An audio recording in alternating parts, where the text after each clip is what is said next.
Il y en a d'autres qui vont peut-être le dire. Je vais pas vous dire ça, pourquoi ? Parce que si on revient à la genèse, à l'origine des choses, si on a été empêché de voter sur l'âge de départ légal à 64 ans lors de la lecture à l'Assemblée nationale, c'est pas du fait de la majorité, hein. Qu'on soit clair, hein.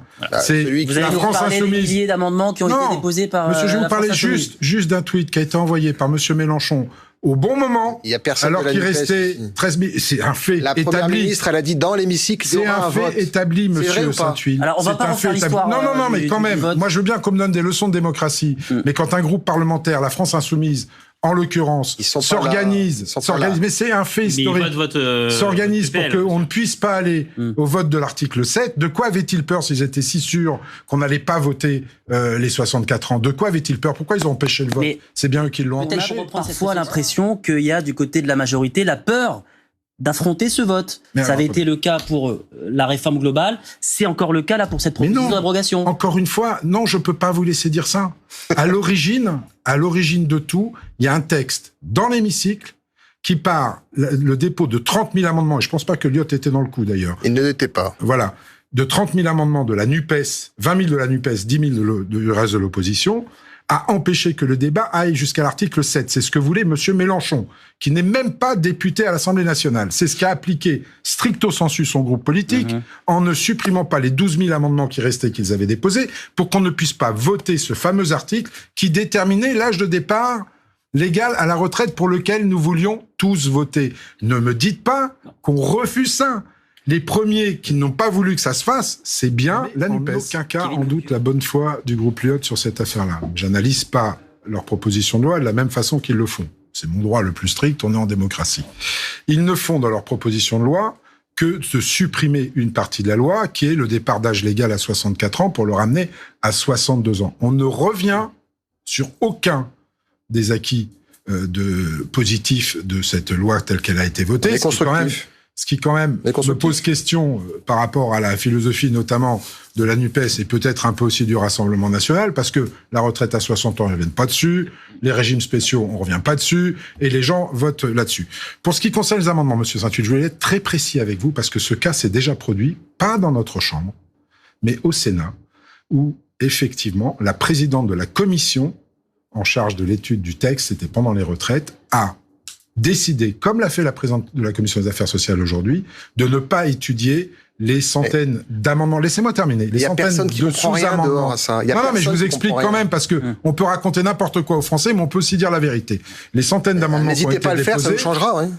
Oui, mais là, c'est la vérité, malheureusement. Allez vite, les centaines d'amendements qui avaient été déposés ont été refusés à l'étude par la Commission au Sénat, et ça a été approuvé par le Conseil constitutionnel. Il y a eu des précédents. Donc une présidente de commission peut très bien le faire, et ces sous-amendements ont été déposés, puisque j'assiste à la séance depuis mon bureau, en pleine délibération de cette commission, donc c'était de l'obstruction volontaire. En général, il y a plus de permissivité sur l'article 40 quand c'est un texte de loi qui est déposé que quand ce sont des amendements.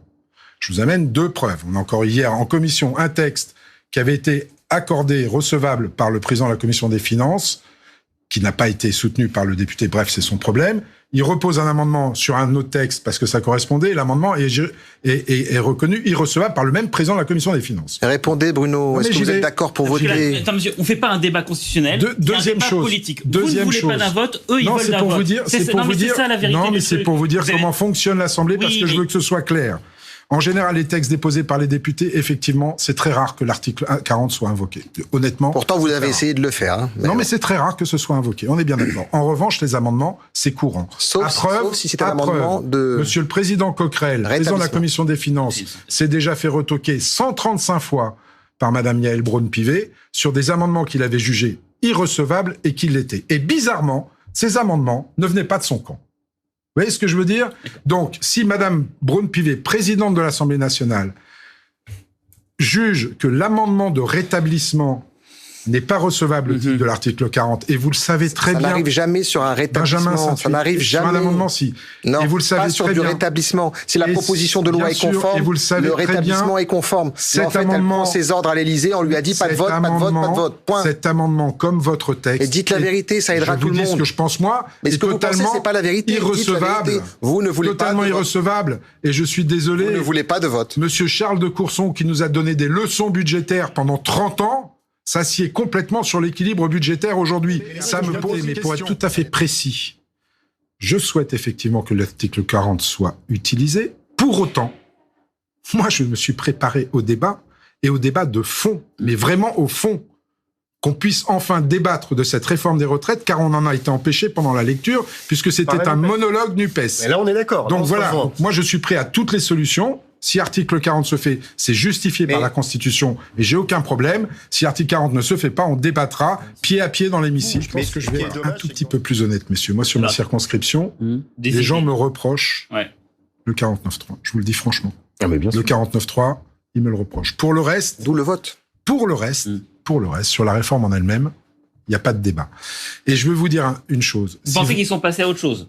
Sur ma circonscription. Moi, je ne peux parler que de mon territoire, je ne vais pas parler de la France. C'est les Yvelines, C'est la 9e circonscription des Yvelines. C'est quelle ville? C'est entre les Mureaux, Houdan et Bonnières. Donc voilà. On est à l'ouest de l'Île-de-France, aux frontières de l'Île-de-France. Voilà, exactement. Je ne vais pas parler pour les autres, je ne connais pas les autres territoires, et je me permettrai de jamais parler de la France, comme si je connaissais chaque coin du territoire. Bon, ça c'est première chose. Deuxième chose.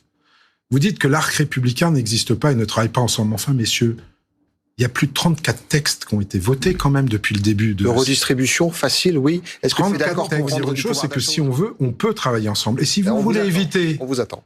Si vous voulez éviter que le Rassemblement national ne gagne les élections en 2027, vous avez tout intérêt à ce qu'on... Nous avons tout intérêt à ce qu'on travaille ensemble. Et vous le savez très bien, ce que j'insuffle au gouvernement depuis le début, c'est que sur chaque texte de loi, l'opposition républicaine soit associée à l'écriture du texte avant même qu'il arrive en Conseil des ministres, afin que tout le monde puisse travailler dessus. Vous ne pourrez jamais me faire ce reproche-là. Non, parce que je crois que c'est pas... Je crois que c'est par cette union-là qu'on arrivera à éviter les extrêmes et pas en se déchirant entre nous qui sommes plutôt des démocrates. Alors prenez les mains tendues. Oh, les démocrates... Enfin là, une main tendue, excusez-moi, vous saviez très bien que cette PPL n'avait aucun avenir parce qu'elle ne passerait pas les barrières du Sénat et qu'elle ne passerait pas le Conseil constitutionnel. Nous avons considéré